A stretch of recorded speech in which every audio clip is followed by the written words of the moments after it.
This is your daily briefing and you're most welcome to it. I made a point ahead of last night's game against Middlesbrough, this business with Galini and the fact that I felt that the club had deemed him inadequate to play against a championship side in the cup. Now we've had quotes from Bryan Gil emerge where he says, I changed habits like eating, I had a chef at home and I gained 2 kilos. So he's put on weight, he's at these fabulous world-class training facilities and he still wasn't up to scratch. The question I'm asking you here, very straightforwardly to kick off, is where is the due diligence at this club? Did nobody know that Galini was a dreadful goalkeeper? Did nobody suspect that Bryan Gil was a little bit on the sort of frail side for the Premier League? If you think I'm being miserable, here's a graphic for you. Including friendlies, that's 12 goals in 13 appearances we've had out of Pierluigi. It's rubbish. It's absolute rubbish. And the game was poor. This is a point I want to get across to you without agenda. But the game was poor because Conte ball is virtually identical to Mourinho ball. So we're set up to counter-attack against a side happy to hold the ball in pretty patterns for 65% of the game and then just spring on the counter. And it's all good.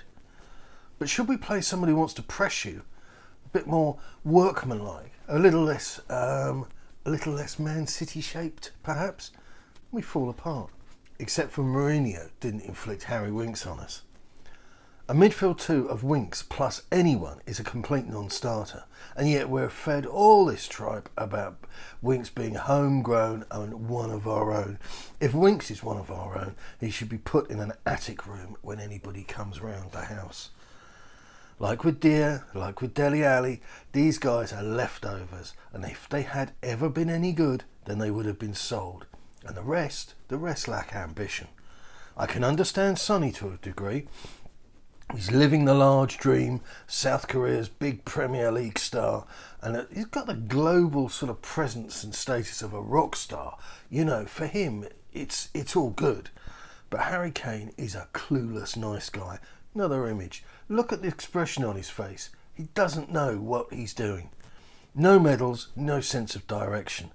Apparently, he loves American football, which may in part explain why he takes, or appears to take, so much comfort from what normal human beings refer to as stat padding.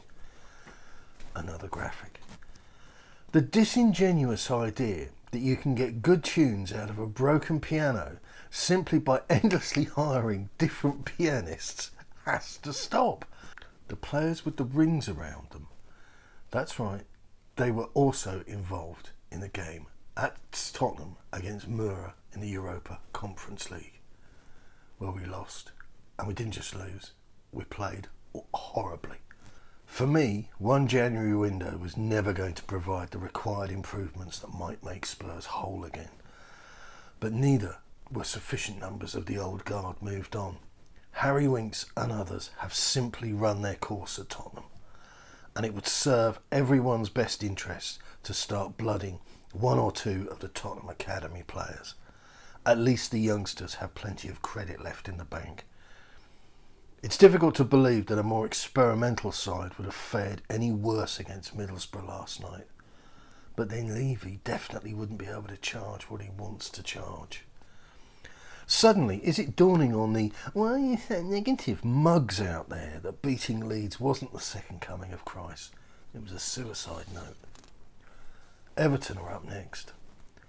Anyone suggesting that it would be interesting to see if Dele can turn it on against his old club would fail a lie detector test when it came to sincerity. After that, Spurs travelled to Old Trafford to put maybe less than 4 goals past the side in fourth.